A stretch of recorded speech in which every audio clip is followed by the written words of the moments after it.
from WBBZ TV Sports. It's time to beat the champ. Now, here are your hosts, Paul Peck and Sue Novoitsky. Our Pennsylvania getaway continues for week 3 of our 4-week stay here at Billy Lanes in Bradford, Pennsylvania. And Sue, the bowling has been fantastic. The scores have been high, and I have the feeling we're going to see more of that today. That's right, and it's turned into a real hometown day. We've pretty much sent all the Buffalo people back to Buffalo, and only one left standing, and that's Chuck Jagodzinski. But the Bradford, Pennsylvania local people have to fight each other off to get to him. Yeah, Sean Mosier, who's a Bradford guy, is our returning champion from a week ago. Dan Gould, Tim Monturi, both area guys. They'll be the first 2 up, and then Chuck Jagodzinski will be the last hope for the Buffalo area to try to keep things rolling. But looking forward to it. Sean Mosier was really impressive in his win last week. He was, and he's going to be tough because he has an air of confidence about him too. You know, even whether it's his first show or not, he just carries himself, and I know, just can tell by talking to him that he's very, very confident.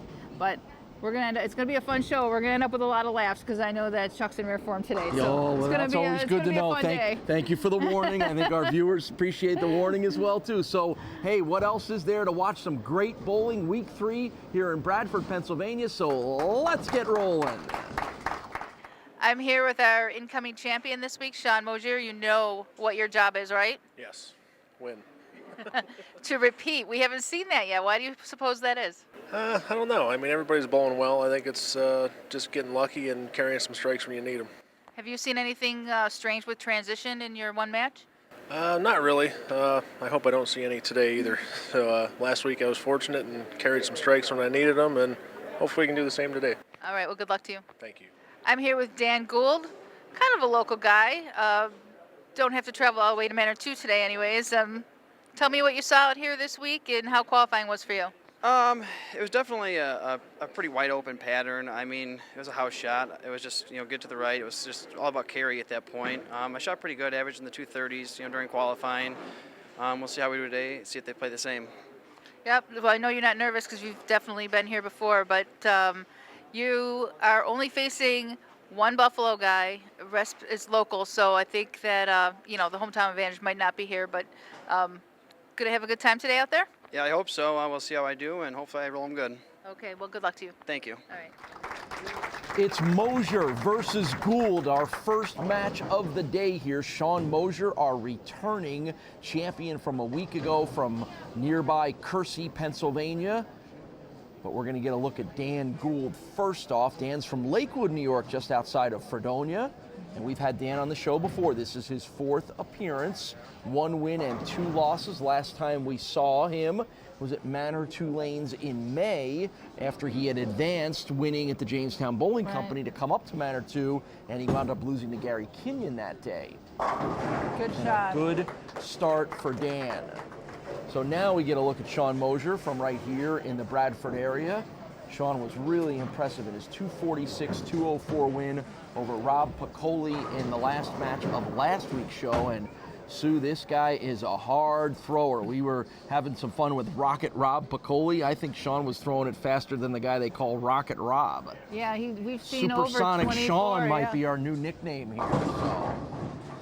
And there's a strike from Sean Mosier at a pedestrian 18 miles per hour on that one. We'll watch the speed gun here and keep an eye on whether Sean Mosier really blows any of them over 20 miles per hour. Now, we've got great scoring. The guys really seem to enjoy the conditions here, but as we get later in the day, we always know they start to break down a little bit, and that will be the challenge. Right, speed will definitely be a factor in this match, and Dan throws it a little bit softer, so you're going to see him deeper on the lane, but they're going to play around the same spot now. We're going to notice them between the 3rd and 4th arrow, so they're pretty deep on the lane looking for the oil that's in the middle. Well, we've enjoyed our trip down here to Bradford, Pennsylvania, and it wouldn't be possible without the fine support from the folks at the university here in town, and that is Pitt Bradford, and we've had a chance to get to meet some of the fine folks who are part of the experience at Pitt Bradford, and as soon as you watch Dan roll here, we're going to introduce you to another one of them. This is Dan in the second frame, and he'll have to play for the spare. Brett Butler is the Director of Intercollegiate Athletics at Pitt Bradford, and he's the man who heads up all the sports and all the successful sports and intramurals over at Pitt Bradford. And Brett, we appreciate a little bit of your time here. Thanks for joining us. Well, it's a privilege to be here. Thanks for asking me. You know, and I know you're busy. It's that time of the year when everything is overlapping, the end of your fall sports, the start of your winter sports. Yes. Basketball's getting going, wrestling getting going, volleyball finishing up. So Correct. Trust me, I get it.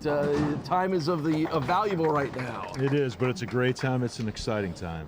What's it generally like, sort of the athletics at Pitt Bradford, the traditions, the feeling, and its role in the campus community? Absolutely. We have a very important role in the campus, also in the community of Bradford. We're an NCAA Division III institution. The focus is on the total student athlete. Academics are first. We look to recruit a solid student athlete, putting the emphasis on their classroom experience first, and certainly their athletic abilities. We try to give them a comprehensive collegiate experience, academics first, and athletic rounds out that experience. Yeah, and the folks that are watching us up in our home base of Buffalo, maybe, it may ring a bell because you guys play in the Allegheny Mountain Conference, which includes a whole bunch of Buffalo schools like Deauville and Medaille and Hilbert. So they'll notice your teams and your scores if they're watching some of those schools, right? Sure, yeah, we play them in every sport. Proud members of our league. We have to make many trips north, and we have great relationships with our friends and colleagues up in Buffalo. Yep, and they have to make many trips south, sometimes not in the most opportune of weather conditions either, right? You know what, though? It's one of our closer trips for all of us. So it's a big spread out conference, isn't it? It is spread out over the Steubenville, Ohio to the west, and down to the southern part of Pittsburgh, Greensburg, that area.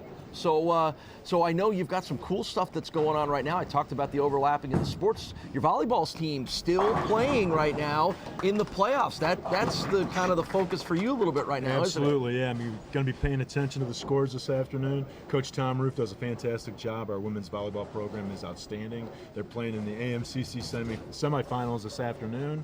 And I'm hoping to have a reason to go to Penn State Barron DeMar to watch them play for the title. That would be nice. That would be nice. By the way, we have a guest scorekeeper here. It's Tricia McElroy, and she is one of your student athletes as a member of the bowling team here at Pitt Bradford. She's going to help us out with the Castellone Chrysler Dodge Jeep Ram scoreboard for the entire afternoon. This feels like a good time to take a short break. We'll be right back with more action on Beat the Champ. Welcome back to Beat the Champ. Let's get back to the action here on WBBZ TV. Well, Brett, this is the home turf for the Pitt Bradford women's bowling team. So it's nice to have them be a part of it, and obviously we're here for bowling. Give us a sense of how important that sport is to the community at large and to your team as a whole. Absolutely. Bowling was added to Pitt Bradford 5 or 6 years ago. Sarah Foley, who is our excellent coach, was one of our first recruits. She was an outstanding bowler, helped lead us to 2 consecutive AMCC championships, and we were able to hire her last year to take over for our women's program. And of course, it enhances our entire department. Women's bowling is an up-and-coming sport within the NCAA, an important spoke in our wheel. Sarah is going to join us on next week's show as our guest commentator here as well too, so we're looking forward to getting a chance. And apparently she came pretty close to being a part of this show as a qualifier, if not for some pesky little knee surgery that she needed. Sarah's an excellent bowler, and I can assure you she's going to speak much more intelligently about the great sport than I am. Well, by the way, Sean Mosier is perfect through 6 frames, where we don't want to make sure we lose sight of the fact that he is bowling great right now and just continues on a roll. So I know that you've had a wonderful tradition over the years of athletic achievements at Pitt Bradford. You've turned out some All-Americans and a number of different sports and won a number of conference championships. Give everybody a feel for sort of what's been really good athletically for you guys. Well, just to circle back to the original comment, first and foremost, we want to put the emphasis on student athlete. So we have numerous academic athletic awards, numerous academic All-Americans. We're certainly just as proud of that as what they do with wins and losses. Sure. Last year was a great year. We had 2 All-Americans. Allie Renfret scored a 2,000 point on the basketball court. Wow. And was also named academic All-American. On the baseball field, Austin Parent was a junior last year. named first team All-American. And that's quite a feat when you know there's 408 Division III baseball programs in the country who was ranked first. That's pretty cool. Wow. That's pretty good. Wow. Is this a good? How many of your athletes are from the general area here? And then the follow-up question is this area around Bradford and McCain and Potter counties? Is this a pretty good? Does this turn out some pretty good athletes? It's a good sports area. It's a great sports area. Of course, it's a good, hard-working, look-in-the-eye, blue-collar type demographic. You know, the population isn't there, so we do have to go into Buffalo and Rochester, Cleveland, Pittsburgh. So we go into a regional recruiting, but there's excellent athletes within the hour for sure. Mm-hmm. And you guys compete pretty much in almost every sport across the board, right? I mean, there are really no football, but almost everything else, right? Absolutely. 14 sports, 7 on the women's side, 7 on the men's side, and very passionate athletic student body. That's great. Nothing better than that. Sean Mosier, passionate about bowling, passionate about ripping them down at 19 miles per hour. He is perfect through the first 8 frames, Sue. What's he doing so well? He's making shots. He's keeping the ball where he needs to keep them. And he's being chased by Dan, which you can never let up because Dan's just one mark behind him. So yeah, this is an amazing match we're in the middle of. Dan Gould has thrown 4 consecutive strikes as we move to the 7th frame. Oh, just didn't get that 10 pin to fall down. Don't forget, we're going to move up to Lockport for our next month's worth of competition 2 weeks from today. And our top qualifier in the round of 24 up at Brad Angelo Lanes will win a television valued at $500 from Dirt Cheap TV. So that's where we'll be after next week's show here in Bradford, heading on up to Lockport. Another spare for Dan Gould in the 7th frame. Dan's from Lakewood, I mentioned, just outside of Jamestown, a meat manager for Tops Markets, 33 years old, bowls regularly in the Thursday night leagues at the Jamestown Bowling Company. He's had 40 career 300 games. wow, that's a big number. Yeah. And just by the way, as you look at the Castellone scoreboard, it's not that Tricia is shirking her duties by not writing anything down alongside Sean's name. It's that she hasn't had to because he's been perfect throughout.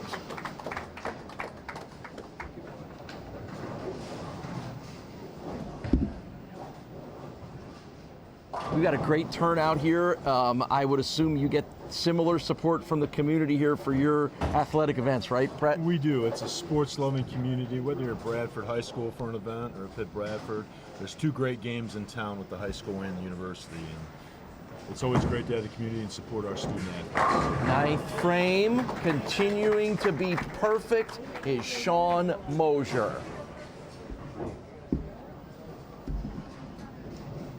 Don't forget, the interesting connection, should it happen, Sue, is one of our 4 perfect games on Beat the Champ in just under 3 years was bowled by the guy who owns this place. That's right. And all of a sudden, it took so long to get our first 300, and now we're getting to this point a lot more than we did. But he's won this match, and it's just about the 300 now. Oh. And as soon as you mention it, Sue, right, Brett? That was the old jinx there, right? The old announcer jinx. You don't mention a no-hitter during the context of a no-hitter. That's right. That's right. Well, I'll tell you what, does not take anything away from this incredible match by Sean Mosier. It would have been fun to see him match Paul Geiger with a 300, but he's going to get a win, and that's going to make him, Sue, our first double repeat winner here since we've been in Bradford. So we know Sean's moving on. We will talk to Dan Gould about what it was like to battle against him. We'll get you ready for that next match when we all return. Hey, Brett, thanks for the time. Good luck to all the Pitt Bradford teams that are competing and going to as well. Thanks for coming down to the great community of Bradford. Well, it's great. We've had a great time here. Brett Butler is the athletic director of Intercollegiate Athletics. We thank him for joining us here to talk a little bit of Pitt Bradford athletics. We'll take a break. We'll come back with more Beat the Champ right after this.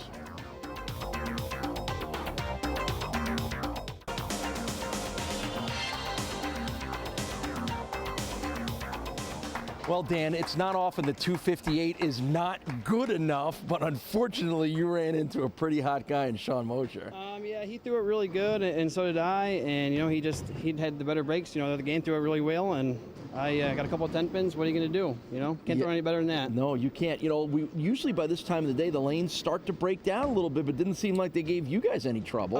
There's actually a smidge of hold in the middle, and you just play that line, and it'll give you a good look right in there. So. Yeah, well, nobody's happy about that than Billy Lane's owner, Paul Geiger, right? Yeah, I'll tell you the scores, and like you said, Paul, traditionally you watch the shows and the scores start to go down, but we're not losing any of that. So, I mean, it's a good thing. It's tough when you shoot 258 and lose. So, I mean, he can't do any more than he did. Yeah, we'll try to make him feel a little better. Yeah, a little consolation prize. Right. Danny, thanks for coming down. We appreciate it. Thank you. Yeah. Hey, Dan, always good to see you on the show. Hopefully we get you back again soon, too. But we've got a red-hot Sean Mosier trying to make it 3 in a row. We'll see whether that happens when we return to Bradford, PA, right after this.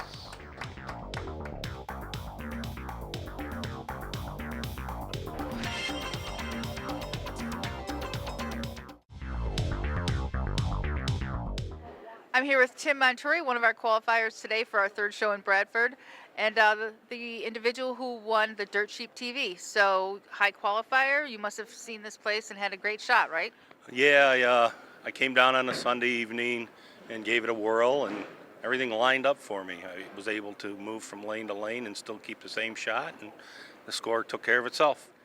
And the recipient of a new TV, do you have it yet?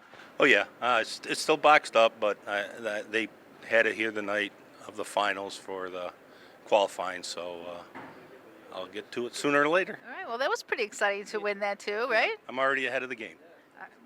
That's one way to look at it, Yep. and you know, we'll see what you've got. And is this your first time on television? Yes, it is. Now I can take that off my bucket list. Huh? Yeah. All right, well, let's see what happens, and have a good show today. Well, the next guy who will try to slow down, literally and figuratively, Sean Mosier, is Tim Montori, the next challenger here on week number 3, match number 2 at Billy Lane's in Bradford, PA. And Tim is a local guy. These are both, this is an all Bradford showdown here. Tim is from right here in Bradford against Mosier, who's from the area as well, too. So this is going to be fun between these two guys. Paul here is going to give us the best play-by-play, as he knows these bowlers.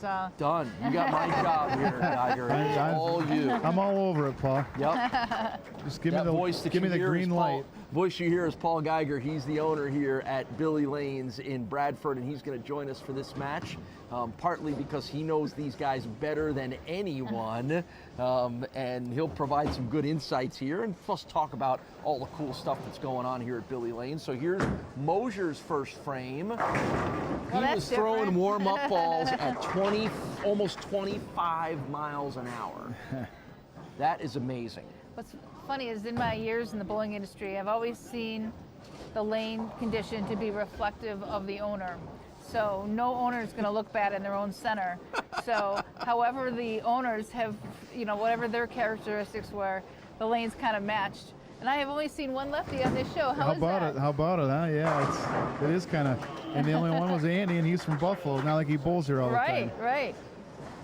How cool would it have been, as we briefly discussed, as it looked like Mosier was on his way to a 300, to have that would have been 2 of the 300 games be you and him? Absolutely. That would have been awesome. I believe me, I made a statement when I was watching. I said if he gets the one in the 9th, I think he's going to do it. But he really piped that one there in the 10th and came light.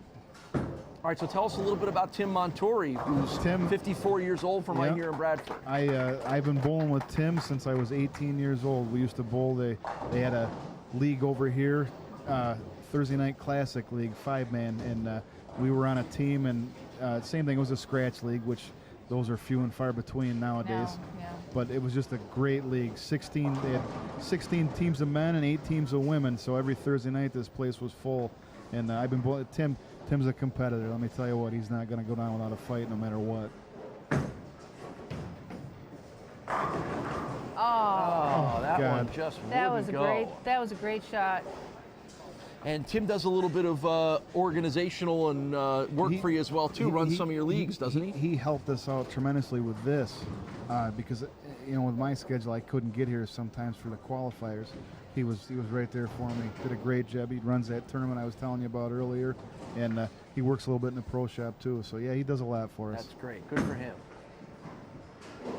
All right, so it's a spare for Tim in the 3rd frame, and the way Sean is bowling, that might be the difference in this match. That's just a terrible break, though, leaving that stone 8. Sean Mosier's 33 years old from Kersey, Pennsylvania. Operations superintendent at the American Refining Group, which is one of the big companies down here in the Bradford area. Wow. And he bowls here regularly on Tuesdays and Wednesdays in your league, right? Yes. That must be a pretty good league, huh? The Tuesday league is our big money league. It's $2,000 to win doubles, guaranteed, no matter how many teams we have. And we've built that league pretty good, so that's a good money league. Sue, you being a bowler, you know the money leagues. Everybody likes those money leagues. You're right. We don't have too many of them anymore left in Buffalo. Oh, and there's a terrible break for there Sean. You go. That's yeah. It's those middle single pins that have plagued each of these guys so far. Last match, Sean opened with 9 consecutive strikes, and that won't happen here as he goes the first 3, and now we'll have to work on the spare. And once again, there's our special scorekeeper for this match, Tricia McElroy, a member of the Pitt Bradford bowling team, which hosts its home matches right here at Billy Lane's. You like that association with the university, Paul? Absolutely, Paul. Absolutely. It's just what it is. What this is. It's good for bowling. This show getting started back up. It's great for bowling, and I'm just glad we could bring it here to the area.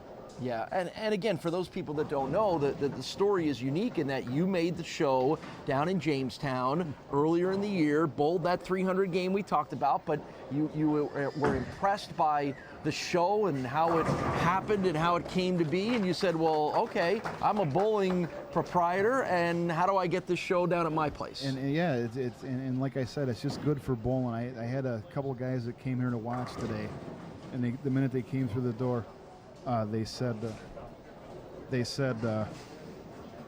know, this is good for bowling. I mean, they're not even bowlers; they're just here to watch. I mean, so you know it's good for bowling when somebody like that doesn't even bowl comes in here. Right. So, how did you find the time managing these two bowling centers and your other responsibilities to go down to Jamestown to even start the process of trying to make the show? It just worked out luckily. We were supposed to be going to Bristol to the races because I was on vacation that weekend. And it rained. It was going to rain, so we'd been there the last 2 years, and it rained, and they delayed the race and everything else. And I just said, we're not going to go. We'll eat the tickets, and then I had a chance to go qualified, and the rest is history, as they say. By the way, I'm jealous because on my bucket list of sports things to do in my lifetime is to see a NASCAR race at Bristol. You have to, especially the night race. If you go, you got to go at night. It is one of the great, they call it the Coliseum, right? And it's an awesome venue. Awesome. Exactly. Why is that? Because it's the shortest track in all of NASCAR, half mile, but the stands go straight up, right? You've been there. I've just seen it on TV. It's like you're in a big bowl, so you're right down in a bowl. But like he said, the seats are just sky high. I mean, it's so loud there too. You have to wear. If you're not wearing earmuffs or earplugs, you're gonna go home deaf. Really? Yep. Yeah. So Sean misses the target there a little bit, gets it a little too far left, and he'll have some work to do for a 6th frame strike. Yeah, he was a little slow there, Paul. You can see he was only 17.9. 18 miles. Yeah, that's slow. 18 miles an hour. He's throwing that thing so fast, the Bradford Regional Airport's calling over here wondering what the heck you're doing at Billy Lane's. They got planes landing at Tokyo that go that fast. This looks like a good time to take a break. We'll be back with more Beat the Champ right after this. Welcome back to Beat the Champ. How much bragging rights are on the line between these two guys in this match? Is the winner going to hold this over the loser's head for months? There's the first guy there that was on the show today, Jeremy. He's going to be the one taking the ribbon. He isn't here. Yeah, right? exactly. Yeah. So here's Tim Montori making the turn here at the 6th frame. Nice. Boy, he's bowling great. That's 3 in a row for Tim. First So 2 strikes. Sorry, it is. Like I said, he's a total. You go to a team tournament or something, you want him on your team because he's giving you everything he's got, every frame, every shot. 54 years old, a shipping transportation manager. He's been bowling for since he was 6-7 years old. 227 average. Even though he doesn't bowl in your leagues anymore, right? Yeah. He sometimes there just isn't enough time in the day, but he still likes to bowl. Oh. Oh, that went a little. He got Yep, that a little it right. did. Went a It little did. long on him. Not a bad shot by any stretch. The Nope. naked eye, that looks like a good shot, but you could just see it go a little bit too far down the lane, and the break point was a little too sharp. Now, what might have caused that? Just he missed a little bit to the right, so it took a little bit longer to make the turn, and the turn was sharp. And sharp turns into the 1-3 pocket, ring 10 pins. So Tim rescues it with a spare in the 7th frame. We've still got qualifying going on for next month's trip to Lockport. Brad Angelo Lanes is where we're going to be. Still an opportunity for you to get a part of that show. And remember, the top qualifier in the round of 24 wins a television valued at $500 from Dirt Cheap TV. So make sure you get out. Thanksgiving is over. Digested all that turkey and get out and do a little bowling. Hope everybody had a great Thanksgiving. That's not going to make Sean Mosier feel like it's a great Thanksgiving. He's got a difficult spare to try to get here in the 7th frame. Absolutely, and that's going to put him in a tough situation in this match. But also to mention tonight is the Hall of Fame dinner, and that's tonight, Saturday the 24th, and tomorrow the 25th is the big day at Brad Angelo's, because that's also the day that they have the qualifiers, but the roll-off is at night. So you get everything done in one day. Go tomorrow, make the cut, bowl the top 24, make the show all in one day. Do you know what the connection between Thanksgiving and bowling is? Turkeys. There you go, thank you. Teed you up for that one easily enough. Ham bones. Right? There you go, see? See, everything all comes back to bowling in the world, right? In our world, it all comes back to bowling. All right, good follow-up to the open. It's a strike in the 8th for Sean Mosier. So where are we at in this match? We're battling here, aren't we? Well, Tim has a 20-pin lead. That really, we're 2/3 of the way through the game, but still, with a strike up, Sean's putting the pressure back on Tim to strike, because those strikes can take care of a 20-pin lead in a hurry if you're not both striking. Big strike one. there. I think we need more bowling nicknames related to Thanksgiving foods, right? You guys make up crazy No. bowling nicknames out of the air all the time with this stuff that you drop all over on Don't me. you people make so enough fun of can't I bowling? make up like a cranberry? Like No. he went all cranberry sauce on that one, right? I can't do that. What am I going to do with you? You insisted on making fun of bowling. I insist on making fun of No, you guys and those creating all kinds of nutty nicknames that And I those can't movies, keep track the of. movies that make fun of I bowling. have not brought up Kingpin in a year, at least a year. I have not brought that up. All right. Paul, save me here, will you? Do you have? Are there? Now let me ask you this: are there Pennsylvania bowling nicknames that they don't use in Buffalo? I got to side with Sue on this one, Paul. I mean, because I religiously watch the show every week. We tape it, and actually on a Sunday night, my wife will sit there and watch it. You are kind of making fun of bowling all the time. Okay.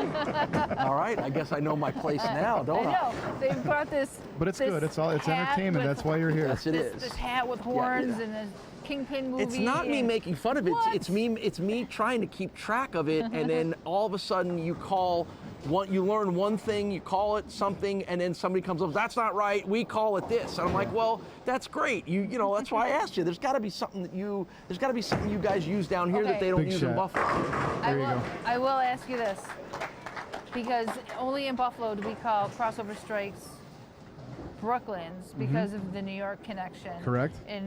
In New York City, like that, I think they call it Jersey. Jersey. Do they call it a Philly here? Yeah, I've never heard that term. What do they call it here? Nothing. It's we. If you go Brooklyn, it's not Brooklyn? It's Brooklyn. It's Brooklyn, Yeah, okay. or like you said, Jersey. One or the other. That was a big All shot right. in the 9th for Sean. Sure was. Oh. Oh, Well, we needed that too. That's he a did. tough ring 10. That's if he makes this and strikes, he can get 214. All Tim's got to do is pretty much spare in the 10th, and he's good. So let's see what Sean will do to finish out the 10th frame here. That was a tough break. It was a good shot too. No. Oh, that's not what he wanted. Tim, he just won the match sitting down. Yep, that's not what he wanted. So a difficult match, not quite the same level that Sean was doing in the previous two, and his winning streak is going to come to an end as he puts the 202 on the board.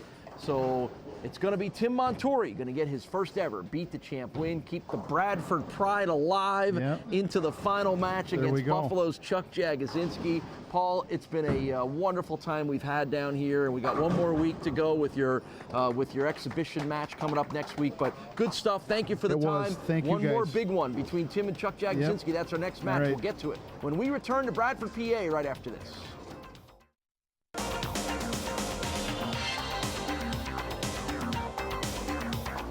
Well, Sean, you were our first bowler to win 2 in a row here at Billy Lane's, but then you ran into a guy who knows how to bowl here pretty well too, doesn't he? Yeah, old Timmy, he's a little buzzsaw. And, he's going to hold that over my head for a while. You're gonna hear about that one, huh? Oh, yeah. That might cost you a few at the bar here. Yeah, probably. Yeah. Hey, by the way, it was really fun, particularly in some of the warm-ups, watching you throw some balls at 25 miles an hour down the lanes. I mean, that's pretty amazing to watch. Yeah, I mean, it's just the way it comes out. I mean, I'm not really forcing it or anything, so but that's just. If you really tried hard to blow one down there, how fast could you get it? I might be able to hit 30. 30 miles an hour, Geiger? That's only if he leaves a 10-pin. He might be mad then. But it was, listen, the match before that when he had against Danny Gould there, I wanted to see the 300, obviously, you know, but it didn't work out that way. But he bowled 2 great games, and you know Tim's tough. Like I told you, he's a competitor. He's not gonna let up. But Sean, here's a little consolation prize. Thanks for bowling. Thank you. And hope you had a good time, and we're glad you did it. Yeah, he's still the only Billy Lane's guy to throw a 300 on Beat the Champ. So. Yeah, how about that? Lefties. Lefties. There you go. Always a reason for it. All right, we got another good one. It's going to be Tim Montori and Chuck Jagodzinski. That is our next match. Stick around. Going to be fun right here on Beat the Champ.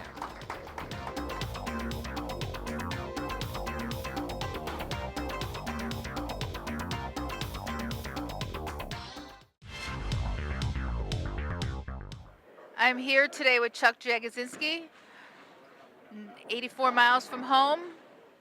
Heard you had to have a chauffeur. Yeah, that'd be Fran Bags. I call him my Uber driver, but chauffeur, same thing. Why'd you need a chauffeur out here? Because I'm special.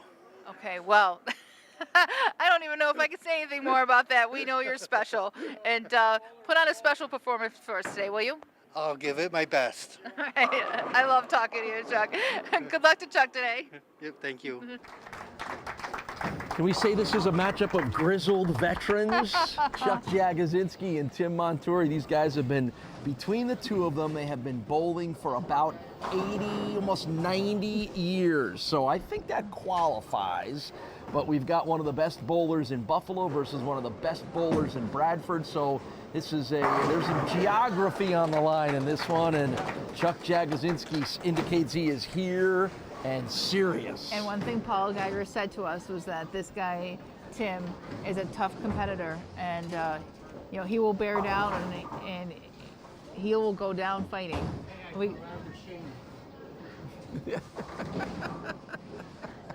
Chuck Jagodzinski's heckling us. I told you he was in rare form today. He is today. in rare form, yes he is. Chuck is heckling us already, so.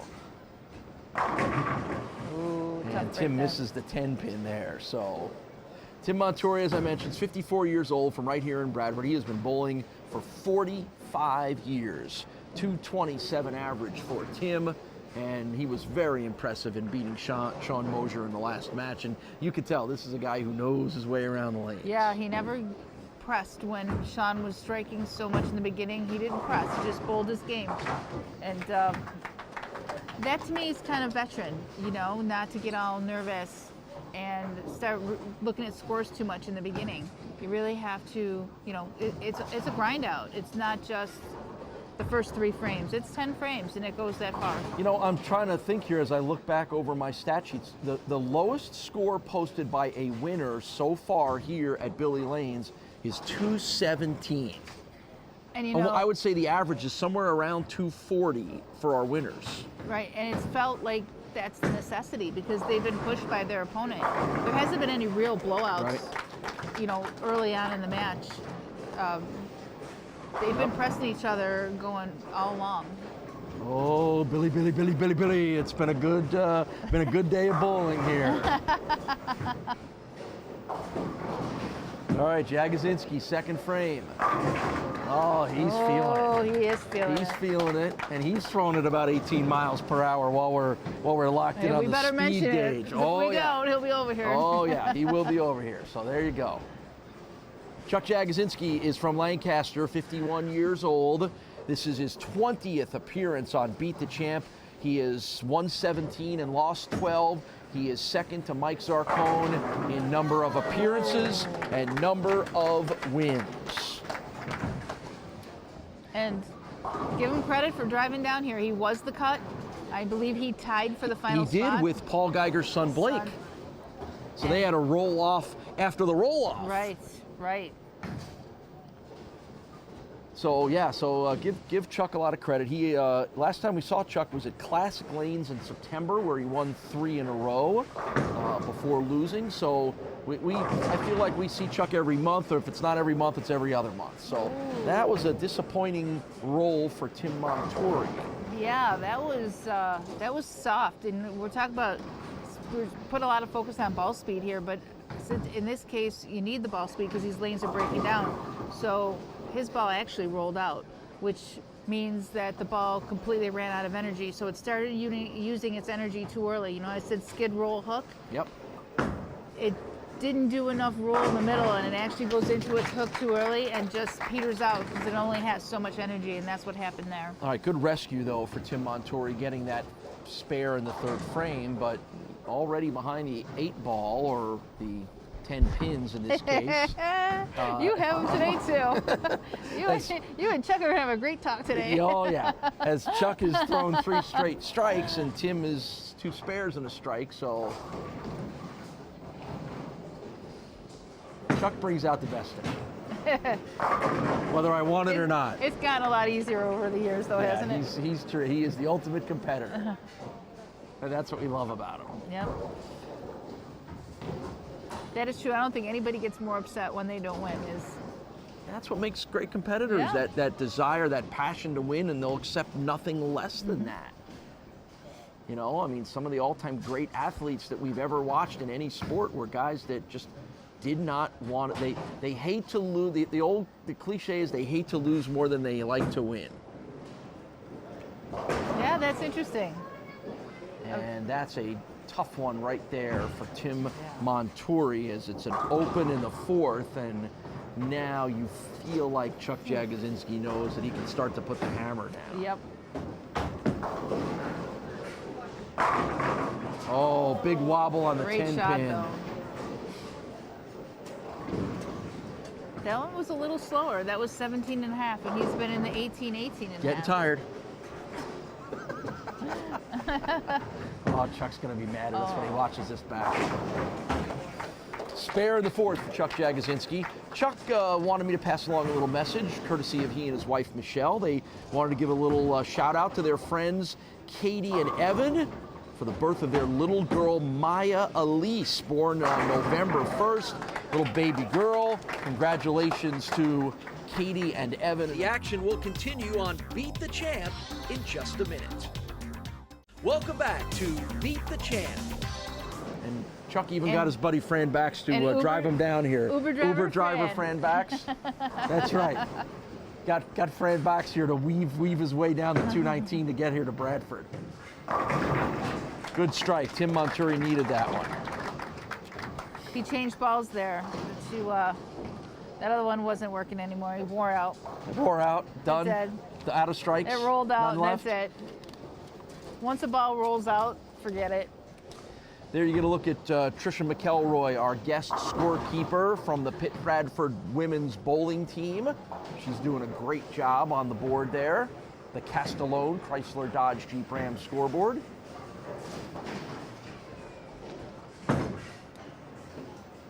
And another good strike, 2 in a row. That's a double for Tim Montori. Don't forget, winner of this match will have a little drive to make. up to Lockport, because in 2 weeks, the winner of this match will take on a whole new set of 9 competitors based on our qualifying up at Brad Angelo Lanes. That's where we'll be in 2 weeks. Of course, next week, it's going to be our special 4th show, Youth Bowling Challenge, next week here in Bradford. That's right. Instead of it being this format, we're going to do a stepladder format, and it'll be a handicap event, but from what I understand, these bowlers are so strong there may not be any handicap to give out. It might just be even up. So that'll be next week's show. Make sure you join us for that. Oh, Chuck is bowling great right now. And real quick, that was a wide open pocket. And a wide open pocket is when the 1 and the 3 have a lot of space between them. And the best way to strike on a wide open pocket is high flush, and that's exactly what he did. So he saw that. I would think he did. I would think he did, because he actually gave that one a little bit more. He pushed it a little bit more to the left to sit up high flush.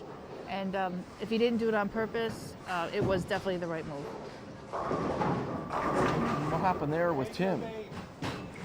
Didn't like what happened there? I'm guessing the young man on 23 went up at the same time he did. Oh, okay. And the kids are practicing a couple lanes over, and if they're walking at the same time as you, it's very distracting. Is it? You see it out of the corner of your eye? You do. He did the right thing.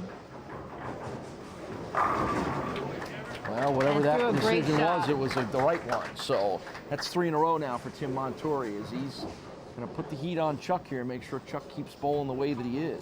Yeah, I'm sure the young man didn't realize it because there's a lot of equipment in between the two of them, but still, you're going to catch that out of the corner of your eye when you're going at the exact same time as somebody else.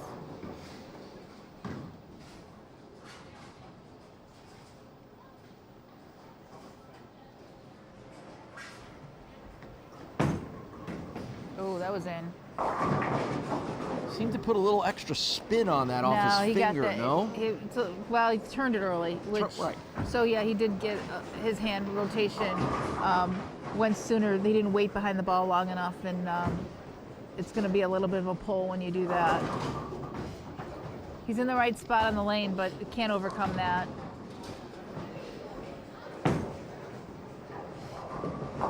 And we want to thank the folks at the University of Pitt Bradford for being supporters of our trip down here to Bradford, PA at Billy Lanes, and they've been wonderful, and we've had a chance to get to know a lot about the area, about Pitt Bradford, a terrific school, not that far from Buffalo. If you're somebody watching up in Western New York looking for the right place for yourself to go to college, there's an opportunity. Wow. A little over an hour and a half away to come to a nice small school in the right kind of setting like that. Their enthusiasm and their commitment is kind of contagious. I thought that they just sold the school so strongly, and I mean, made me want to go back to school. But what great representatives for the college. Oh! Look at that. Chuck throws his arms up in the air like, how did that happen? I almost wonder if the pin that was lying in front of it kept it up. Yeah, sometimes that'll happen. Another pin will stand it up. Chuck's looking for like a replay review here or something. An official's ruling. Or an earthquake. One or the other. Wow, that was crazy. That was wild, but that's all right. Spare ball there for Chuck Jagodzinski in the 8th frame, make it the 9th frame for Chuck. So it's going to be a Chuck Jagodzinski victory, and it's going to be his 18th overall win as he continues to chase Mike Zarcone for the #1 spot in wins, and I know Chuck would love to get to that spot. So he's able to come up with the victory here, which means we will see him in 2 weeks at Brad Angelo Lanes when we move up to Lockport, but it's been fun. It's been fun watching all these great bowlers, including the Bradford guys like Sean and Tim, show how good the bowling is down here. Great competition, great competitors. All right, we'll take a break. We'll come back and talk to both guys and get you ready for our 4th show when we return to Billy Lanes in Bradford, PA. It's Beat the Champ on the road in Pennsylvania. We're back right after this.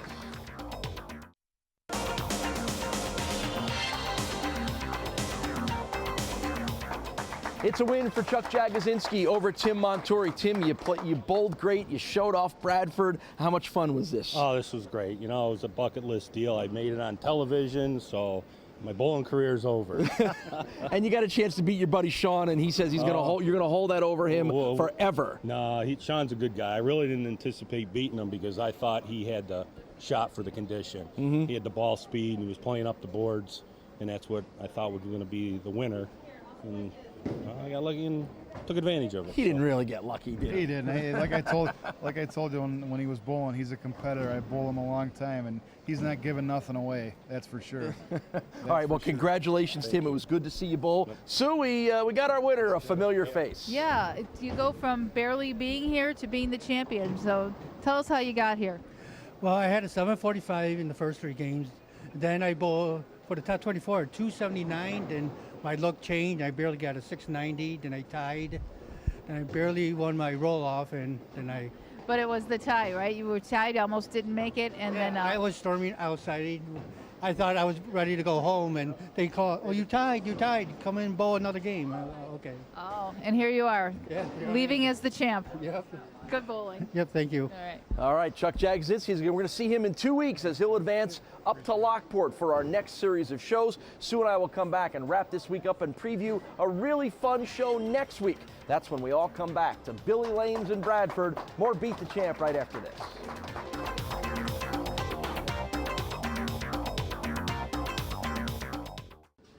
Well, even though Chuck Jagodzinski gets the win and he is one of our most familiar Beat the Champ faces, I thought the Bradford guys and Sean and Tim really showed the level of talent and skill down here in this area with the way they bowled today. I agree with you 100%. I mean, we're so used to seeing our local bowlers compete on a regular basis, and coming out here and seeing that that level of competition stretches beyond Western New York into this area, and still the same passion for bowling in these bowling centers. It's very similar to what we live with at home. Yeah, and guess what? Make sure you join us next week because we're going to show you the next generation of great Northwest and Bradford area, Northwest Pennsylvania and Bradford area bowlers, because it's going to be our Billy Lanes Youth Bowling Challenge. That's going to be a lot of fun. It will. And from what we've heard, these kids are not slackers at all, and they're like almost scratch bowlers already. All right. So, more competition for our Western New York youth. Oh yeah. The bowling is great no matter where you go in this area, and that's why we have so much fun bringing you Beat the Champ. Make sure you join us for that. It'll be next week when we continue and wrap up our month-long stay here in Bradford, PA. We will see you from Pennsylvania next week.